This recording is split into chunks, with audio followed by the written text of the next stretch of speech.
So again, we're dealing with standard position trig. So what's really important is the position, the location of the point, and we can describe it with x and y coordinates, or which relate to sine and cos ratios, or with an angle measured from the initial arm. We measure from 0 degrees. Okay, so this problem here, we've been given the position as a coordinate. And since it's given as a coordinate, -3, +8, maybe somewhere about there, I'm going to put it on the circle. I'm going to sketch in my reference triangle here. So -3, +8. Since we have two sides of this triangle, we want to keep everything in exact values. Now, when we do the angle, we're going to have to use a decimal, but for any of the ratio sides, we use exact values. So the first thing we should figure out here is the radius. So 64 plus 9 is 73. So I get square root 73, and I leave it as square root 73. Okay. Now, we can work out the approximate value, but again, those approximate values are ones that we're not going to use. Okay. We want to stick with, although they're perfectly fine. It's good to know the numerical values of some of these things. Okay. We want to try to apply things in exact values. So it's going to be 8.54 approximately. But what we want to do is make sure that we're using this value when we're doing any of our work. So there it is. So I want to figure out the trig ratios. So sine ratio is going to be the opposite, which is really y. So sine goes with y. It's going to be 8 over square root 73. Okay, now that does have a decimal equivalent. Okay, but again, we're going to stick with the 8 root 73. So if I do 8 divided by square root 73, okay, I get 0.936.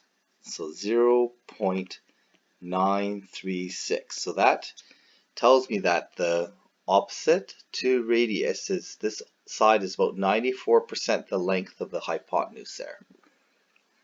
Okay, so the cosine, we want to use exact values. So cosine goes with x, so it's going to be -3, not 3, because remember we're dealing with positioning.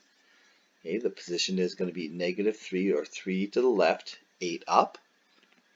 -3 over root 73, and if we want to work out the approximate decimal for that, we go -3 divided by root 73, and we get about -0.315. Sorry, 351. Okay, so this is going to be about 35% the length of that radius. The tan ratio is my slope, so I know it's going in the negative direction.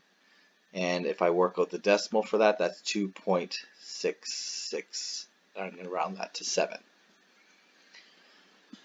Okay, so determining ratios from the point, we're going to first of all solve the triangle.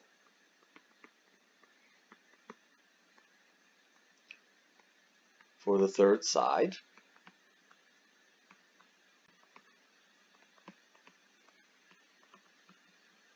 And we keep exact values.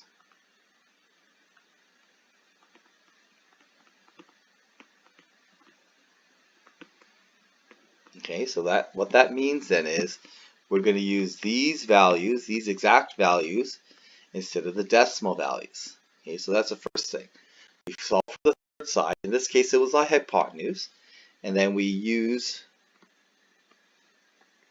the exact values in a ratio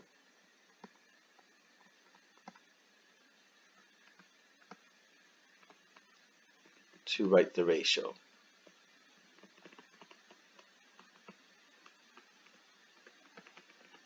Okay, and we do this in fraction form when possible. Okay, so it's important that we try to stick with this. These numerically are nothing wrong with them numerically, but what we really want to start working on is using these exact values.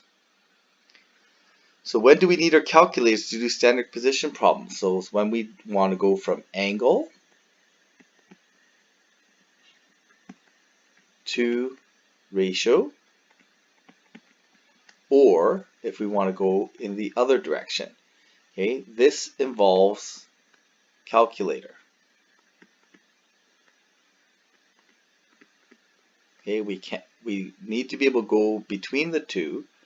Okay, so we need to be able to go between the ratio form and the angle form using our calculator, except for those special value triangles, those special value angles that we did last day.